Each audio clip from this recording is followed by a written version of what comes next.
여러분 안녕하십니까? 샨리 한수 골다공증 환자들의 사연을 통해서 함께 배워보는 시간입니다. 오늘 사연의 주인공은 이영주님인데요. 영상의 댓글을 다신 내용을 가지고 여러분과 의견을 나눠보도록 하겠습니다. 박사님, 얼마 전 저의 댓글을 보시고 혈액검사지와 골밀도 검사지를 보내라고 해서 보냅니다. 무지해서 뭐가 뭔지 잘 몰라서 이것저것 다 보냈습니다.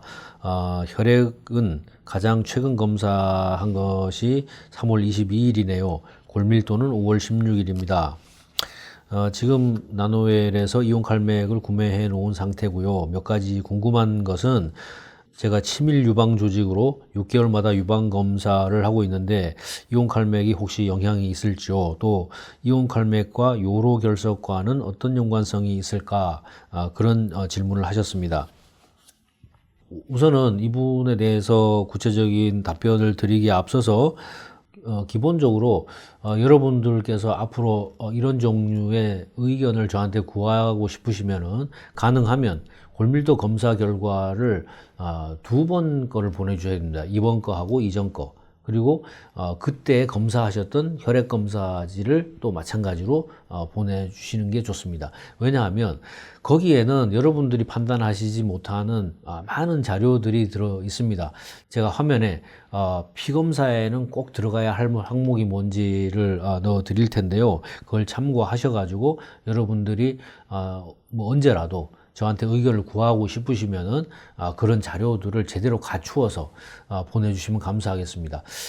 사실 제가 이런 것을 해드리기가 시간이 그렇게 충분치 않습니다. 그래도 시간을 내서 이런 걸 해드리려고 하는데 여러분들이 자료를 제대로 안 보내주시고 그래서 제가 또 이 자료 주세요, 저 자료 주세요 이렇게 하게 되면 제가 그만큼 시간을 또 많이 써야 됩니다. 그러면 한 분이라도 더 도움을 드릴 수 있을 거를 못 드리게 되니까 여러분들께서 좀 그런 점은 참고를 하셨으면 좋겠습니다. 뭐 이런 이야기를 해서 어떨까 싶습니다만은 여러분들이 병원에 가서 돈 내고 검사하고 치료받는 주치의에게서도 듣지 못하는 이야기를 저한테 요청하실 때는 그 정도 성의는 가지고 하시는 게 좋지 않겠나 그렇게 생각을 합니다. 지금 우리 이영주님께서 보내주신 그 자료에 보면요, 그 HDL, LDL, 비타민 D 혈중 농도 외에는 이 골다공증과 관련해서 참고할 자료가 없습니다. 그래서 여러분들이 골다공증에 관해서 얘기를 하려면 물론 다른 검사 수치도 필요하지만 화면에서 보여드리는 이 검사 내용은 꼭 있어야 됩니다. 그래서 이영주님께서도 병원에 가셔서 이런 부분에 대해서 좀 제대로 들어있는 혈액 검사지를 다시 한번 받으시기를 권하고 주신 자료만으로 검토를 해본다면 현재 비타민 D 혈중 농도가 53.2 나노그램 per ml로서 제가 이제 보통 건강한 골밀도를 유지하기 위해서 필요한 혈중 비타민 D 농도를 55 나노그램 per 데시리터로 보고 있기 때문에 거기에 근접하기 때문에 뭐 이 정도 수치를 유지하시면 앞으로 괜찮을 거라 이런 생각이 듭니다. 그래서 앞으로 골밀도 개선을 위해서 1년 동안은 어떻게 했으면 좋겠는지 제 의견을 말씀드릴 텐데 뭐 혈액 검사를 다시 하셔서 보내면 조금 달라질 수 있을지 모르겠습니다만은 현재로서는 이온칼맥을 하루에 2포 또는 2스쿱을 물 한 500ml에서 1000ml 정도에 완전히 녹여가지고 이걸 하루 종일 한 번에 벌컥벌컥 마시지 말고 하루 종일 조금씩 드시도록 하시면 좋겠고, 이온칼맥과 함께 드시게 되는 DK 솔루션은 지금 비타민 D 혈중 농도가 무난한 수준에 있기 때문에 하루에 한 알만 드시는 걸로 권해드리겠습니다. 그런데 골밀도와는 상관이 없지만 지금 콜레스테롤에서 LDL 수치가 160mg per 데시리터로 높습니다. 근데 반면에 HDL도 91mg으로 상당히 높기 때문에 이것을 일반적인 기준으로 판단하기 어렵습니다. 보통 병원에서는 이 LDL이 160mg이면 이거 콜레스테롤 약 먹으라고 할 정도로 높은 수준이거든요. 그렇지만 HDL이 상당히 높기 때문에 그것을 얼마든지 커버할 수 있지 않겠나 뭐 그런 생각이 듭니다. 근데 지금 이 검사하신 데 보면은 총 콜레스테롤 수치도 없고 중성지방 수치도 없습니다. 그래서 검사할 때 병원에서 좀 제대로 해주셨으면 좋겠는데 이런 것들이 부족하니까 이런 거 다 본인들이 챙길 수밖에 없습니다. 내가 검사지 받았을 때 뭐가 필요한 게 빠졌나 제대로 돼 있나 하는 것을 스스로 점검하시길 바라고, 그렇지만은 이 160mg이라는 LDL 수치는 높은 수치이기 때문에 뭐 저한테 건강 보충제를 권해달라고 하신다면은 가능하시면은 하트온 액티브 코큐텐이라는 게 있습니다. 유비퀴놀 코큐텐이 그것을 매일 아침 저녁 식사 후에 한 알씩 드시면 좋겠다고 생각을 합니다. 그리고 치밀 유방 조직에 대해서 말씀하셨는데 사실은 제가 거기에 대해서 의견을 드릴 만큼 전문적인 지식이 없습니다.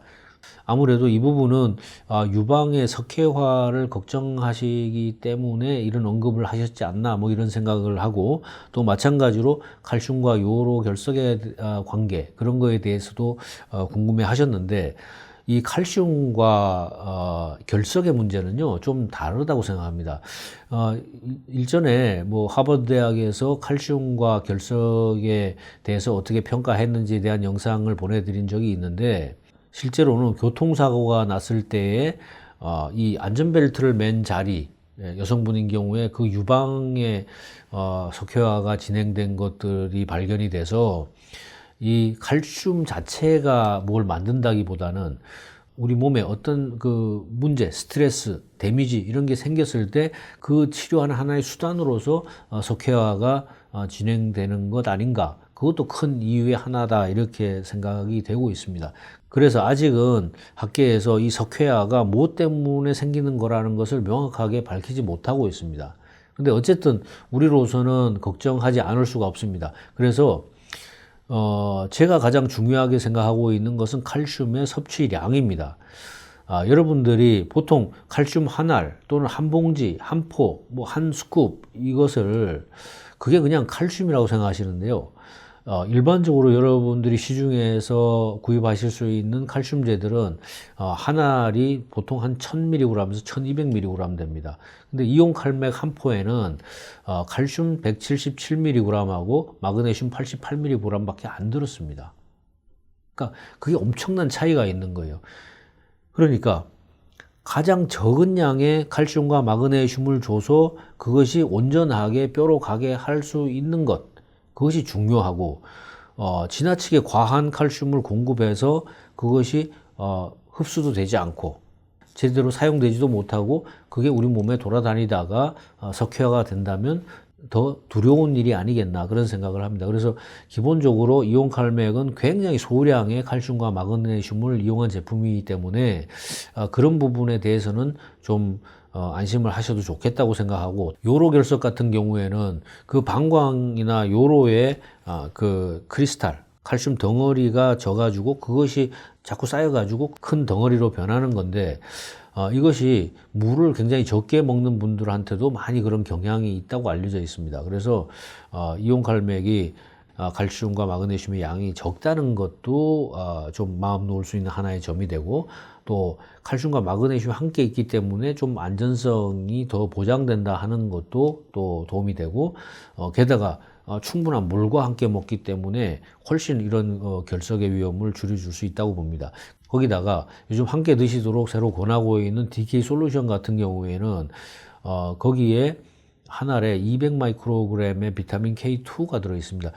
시중에 나와 있는 대부분의 어떤 제품보다도 고함량의 비타민 K2가 들어있는 제품입니다. 그래서 그 부분이 또 우리 몸에서 석회화를 막아주는데 도움이 되는 걸로 알려져 있으니까 안심하실 수 있지 않겠나 그런 바람을 해봅니다. 우리 이영주님에게서 또 발견한 한 가지는, 우리가 앞선 뭐 영상에서도 그런 지적이 된 분이 몇 분 계신데 현재 키가 155cm인데 체중은 45kg 밖에 안 나갑니다. 체중은 골밀도하고 굉장히 중요한 관계가 있습니다. 그래서 이분이 적정 체중을 계산해 보면 약 52kg 정도 되니까 무려 7kg이나 부족하거든요. 저체중이세요. 그래서 이 부분이 개선되지 않으면 골밀도 좋아지기가 상당히 어렵지 않겠나. 뭐 아무리 이온 칼맥 잘 드시고 비타민 D 잘 드시고 하시더라도 체중을 기본적으로 좀 올리는 게 필요하실 것 같아서 운동을 좀 하세요. 뭐 근력 운동을 포함해서 운동을 좀 하시면 식욕도 좀 생기고 소화력도 증진이 되고 또 먹는 것이 뭐 살로 가지 않고 이것이 근육으로 가서 뼈를 더 강화하는 데도 도움이 되고 또 체중을 늘림으로써 우리가 중력을 적절히 받을 수 있게 도움을 주기 때문에 골밀도 회복에도 상당히 큰 요소로 작용을 하게 될 거라고 생각을 합니다.